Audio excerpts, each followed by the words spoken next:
Well, back to football. We are here with some Europa League predictions. Usually, when we do this, there's there's two teams in it, but now with Celtic out, we thought we'd just include the British teams. And when we say British, we mean English, because well, I mean obviously there's Rangers as well. But you get my point here, guys. Celtic jobbed out, awful group.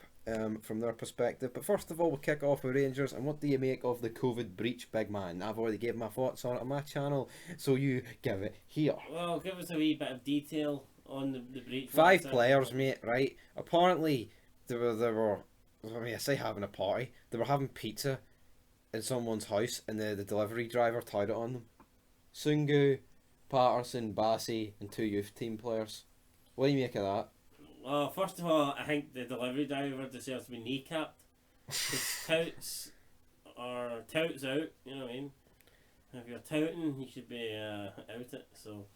Like, but see these, like, no, it gets me, right? You've got people out there, like on Twitter and this shite website, saying, all five of them deserve to be sacked, blah, blah, blah. It's fucking pathetic. Every single one's broke these pish guidelines, you know what I mean?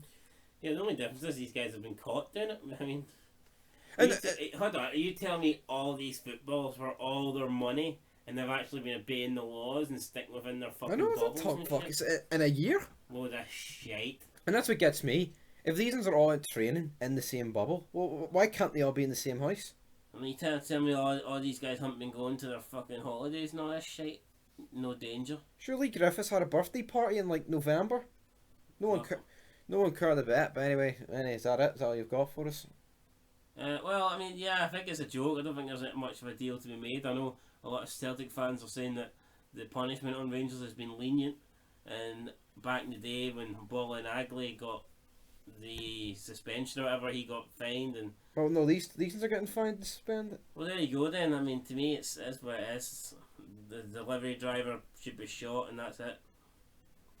Anyway, though, we move into the prediction. Rangers away to Antwerp. Who you going with, big man? I'm going with a 2-0 win to Rangers. I'm gonna go 2-1 Rangers. I mean, 3 months ago, in my opinion, that this would have been a comfortable Rangers win. I think they've got a very favourable tie, but I just feel like the last couple of months, the last 6 weeks, 8 weeks, whatever, I feel like Rangers went off the boil.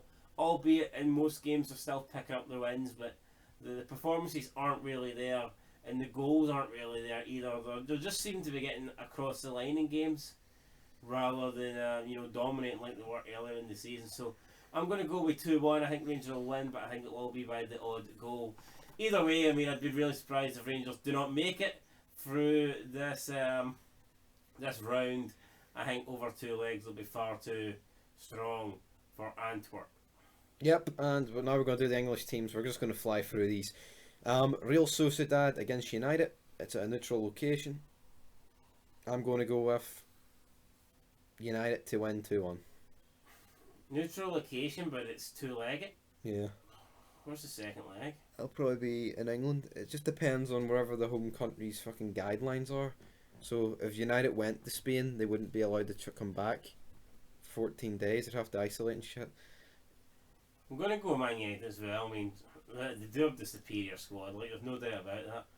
And I think they have been doing alright this season. They've been doing pretty well. So, but again, I feel like there's definitely upsets capable, but I'll go with Man United. Right. Next up, Slavia Prague against Leicester.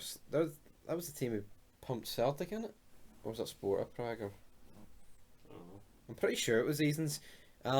These are always a tough place to go away, but then again, there'll be no fans, there'll be nobody there, guys. I'll go with a 1-0 Leicester win. I'm going to go with a Leicester win as well. I think they've got enough to defeat this team.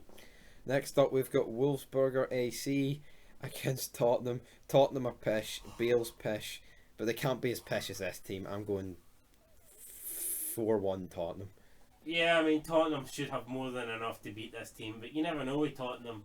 If Harry Kane and Son are on fire, then they've got a chance of beating anybody. But if those two aren't scoring, then nobody scores. So, but I still think Tottenham will get the win. Yep, and last but not least, we have Benfica against Arsenal. And this will be interesting because Rangers realistically battered Benfica in both group games, but threw away the leads.